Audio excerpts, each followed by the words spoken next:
Hi friends, good morning. എല്ലാവർക്കും പുതിയൊരു വീഡിയോയിലേക്ക് സ്വാഗതം. ഇന്ന് ഞായറാഴ്ച ദിവസത്തെ വീഡിയോ ആണ്. രാവിലെ തന്നെ നമ്മൾ ഇഡ്ഡലി ഉണ്ടാക്കുന്നത്. ഇന്ന് നമുക്ക് തറവാട്ടിൽ പൂജയുണ്ട്. മാസത്തിലൊരു ദിവസം എപ്പോഴും പൂജ ഉണ്ടാവാറുണ്ട്. അപ്പോൾ അങ്ങോട്ട് പോകണം. അപ്പോൾ ബ്രേക്ക്ഫാസ്റ്റെല്ലാം ഉണ്ടാക്കി വെച്ചിട്ട് വേണം പോകാനായിട്ട്. അപ്പോൾ രാവിലെ തന്നെ ചട്നി അരയ്ക്കാനായിട്ട് ചീനിമുളകും പച്ചമുളകും എല്ലാം പറിക്കാനായിട്ട് ഇറങ്ങിയതാണ്. ഈ ചീനിമുളകൊക്കെ ഉപ്പേരിയിലെല്ലാം മുറിച്ചിട്ട് കഴിഞ്ഞാൽ കുട്ടികൾക്ക് ഭയങ്കര കംപ്ലൈൻ്റാണ്. അപ്പോൾ പിന്നെ ഇങ്ങനെ ചട്നി അരയ്ക്കാനും അതിനും വേണ്ടിയിട്ടൊക്കെയാണ് എടുക്കാറുള്ളത്. കുറച്ച് നമ്മൾ എല്ലാ വർഷവും അങ്ങനെ ഉപ്പിലിട്ട് വയ്ക്കാറുണ്ട്. അപ്പോഴേക്കും മോൻ സൊസൈറ്റിയിൽ നിന്ന് പാലൊക്കെ വാങ്ങിയിട്ട് വന്നിട്ടുണ്ടായിരുന്നു. അത് തിളപ്പിക്കാനായിട്ട് വെക്കണം ഇനി. എല്ലാവർക്കും രാവിലെ ചായ നിർബന്ധമില്ല. അപ്പോൾ അത് ഉണ്ണിയേട്ടനുള്ള ചായ ഉണ്ടാക്കിയെടുത്തതാണ്. എന്തൊക്കെയാണ് നിങ്ങളുടെ ഞായറാഴ്ച വിശേഷങ്ങൾ? എന്താണ് ഞായറാഴ്ച സ്പെഷ്യൽ? ഇന്ന് ഞങ്ങൾക്ക് 2 കല്യാണമുണ്ട്. അപ്പോൾ വൈകിട്ട് അങ്ങോട്ടേക്ക് പോകണം. ചായയൊക്കെ കൊടുത്തതിന് ശേഷം ഇഡ്ഡലിയെല്ലാം കാസറോളിലേക്ക് ആക്കി വയ്ക്കുകയാണ്. അതിന് ശേഷം ഇനി ചട്നി അരച്ചെടുക്കുകയാണ്. ഞാൻ കുറച്ച് പൊട്ടുകടല ചേർക്കുക. അപ്പോൾ അത് നല്ലതാണല്ലോ, ഹെൽത്തിനും നല്ലതാണ്. അപ്പോൾ അത് ചേർത്താണ് എപ്പോഴും അധികവും അരയ്ക്കാറുള്ളത്. ചട്നിയെല്ലാം അരച്ച് വെച്ച് കടുക് വറുത്തതിന് ശേഷം കുളിയെല്ലാം കഴിഞ്ഞ് റെഡിയായി പോകാൻ നിൽക്കുകയാണ്. ഇവിടെ അടുത്ത് തന്നെയാണ് തറവാട്. അപ്പോൾ അവിടെ പോകണം. ഇപ്പം തന്നെ പൂജ തുടങ്ങിയിട്ടുണ്ടാവും. 8:30 തുടങ്ങാനുള്ളത്. അപ്പോൾ നമ്മൾ 8:45 നമ്മൾ റെഡിയായി വന്നപ്പോഴേക്കും അവിടെ എത്തിയപ്പോഴും പൂജയൊക്കെ കഴിഞ്ഞു. പിന്നെ തൊഴുത് പ്രാർത്ഥിച്ചിട്ടുണ്ടായിരുന്നു. അപ്പോൾ അതിന് ശേഷം പ്രസാദമൊക്കെ കഴിച്ചു.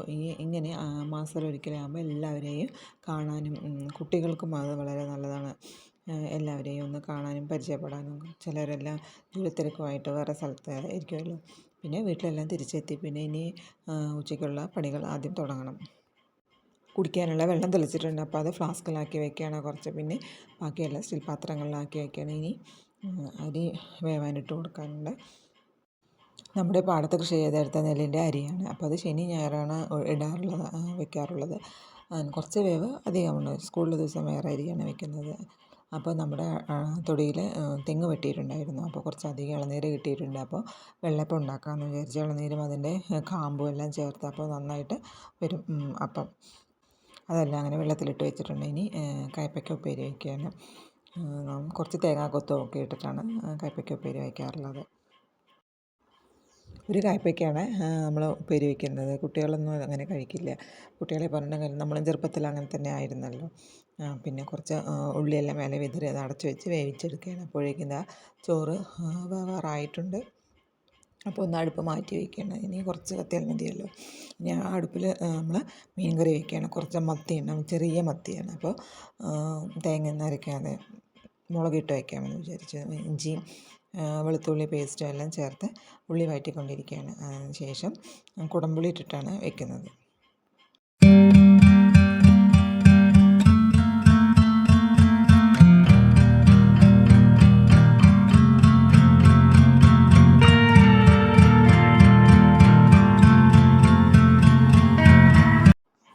വെണ്ടയ്ക്ക അരിഞ്ഞ് തരുന്നത് അമ്മുവാണ്, എൻ്റെ മോള്.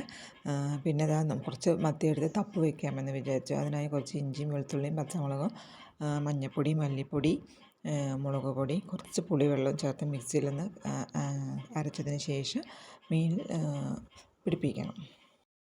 നിങ്ങളൊക്കെ എങ്ങനെയാണ് വയ്ക്കുന്നത് എന്ന് കമൻറ്റ് ചെയ്യണേ. അപ്പോഴേക്കും വിറകടുപ്പിൽ പുളിവെള്ളമെല്ലാം തിളച്ചിട്ടുണ്ടായിരുന്നു. അപ്പോൾ മത്തിയൊക്കെ ഇട്ട് കൊടുത്തിട്ടുണ്ട്. അതൊരു അങ്ങനെ വേവാറായി. ഇനി ആ അടുപ്പിൽ തന്നെയാണ് നമ്മൾ മത്തി തപ്പ് വയ്ക്കുന്നത്.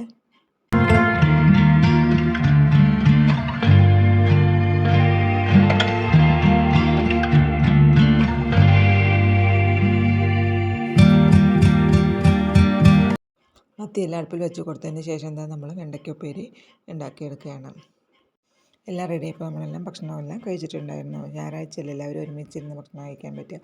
പക്ഷേ ഉണ്ണിയേട്ടൻ പുറത്ത് പോയിട്ടുണ്ടായിരുന്നു. ഞങ്ങളെല്ലാം ഭക്ഷണം കഴിച്ച് വന്ന് റെസ്റ്റ് ചെയ്തതിന് ശേഷം 5 മണി കഴിഞ്ഞിട്ടാണ് നമ്മൾ കല്യാണത്തിന് പോയിട്ടുണ്ടായിരുന്നത്. കോങ്ങാട് ടൗണിൽ തന്നെയാണ് ഓഡിറ്റോറിയം ഉണ്ടായിരുന്നത്. അപ്പോൾ നമ്മൾ അങ്ങോട്ടേക്ക് പോവുകയാണ്.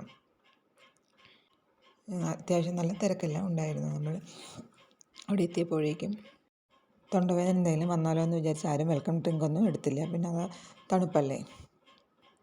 കുറച്ച് നേരം ഇരുന്ന് സംസാരിച്ചതിന് ശേഷമാണ് നമ്മൾ ഭക്ഷണം കഴിക്കാനായിട്ട് പോയിട്ടുണ്ടായിരുന്നത്. ഒരുപാട് പേരെ കാണാനും സംസാരിക്കാനും ഉണ്ടായിരുന്നു. ഇങ്ങനെ കല്യാണത്തിന് പോകുമ്പോഴാണല്ലോ അതൊക്കെ നമുക്ക് പറ്റുന്നത്.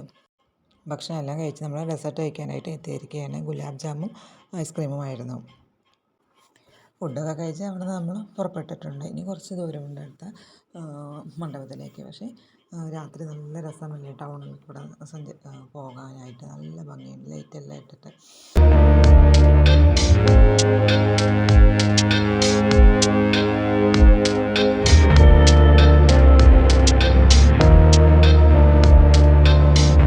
അപ്പോൾ ഇതാ നമ്മൾ രണ്ടാമത്തെ കല്യാണത്തിൻ്റെ മണ്ഡപത്തിൽ എത്തിയിട്ടുണ്ട്. അവിടെ നിന്ന് നമ്മൾ ഫുഡൊന്നും കഴിച്ചില്ല. ജസ്റ്റ് ഫ്രൂട്ട് സലാഡ് മാത്രം കഴിച്ചിട്ട് തിരിച്ചു വന്നു. അപ്പോൾ ഇത്രയേ ഉള്ളൂ. വീഡിയോ ഇഷ്ടമായാൽ സപ്പോർട്ട് ചെയ്യണേ. Thanks for watching.